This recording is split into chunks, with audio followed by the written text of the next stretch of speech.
election of nominated candidate. I, Muganzi Mark, and being returning officer, Mukono Electoral District, pursuant to the Local Government Act of 138, declare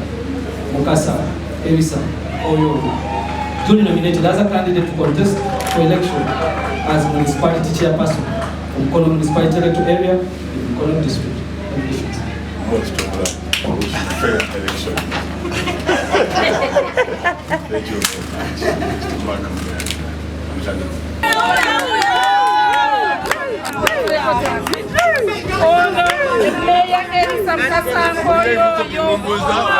Abantu bagala service delivery.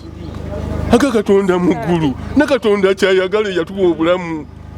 yanyongere n'emyaka 25 okuva ku nkwaga mu 3 gye nabadde najyo nyongere nga mbatwala yagimpadde Katonda. Meya kitugezako okubuuza lwaki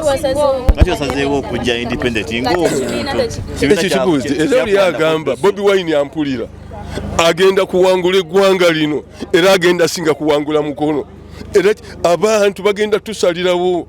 nze as a municipality ziri 37 eruwe gendo singo kolo obulungi kuluka Bobi Wine eno Mukono gyolaba era tunawangula kati agenda kimadde musajja byali serious tebagenda teliye kwenda kwejjusa linda January olabe 2026 ali ino kwejjusa wana tugende yagenda kukijjusa terisagenda maaso owereze Mukono municipal council oli mativu nenga ya tiketi neda yenga ya tiketi kakati beyalumye nganze bwenumye nze nkoze kino abala balopye tebafunyeyo answer which means ngaba yabadde kisinungi nnyo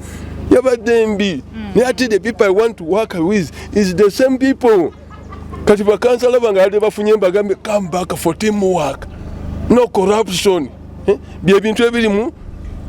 qualities za Nup toli anguzi nze sirianga ku nguzi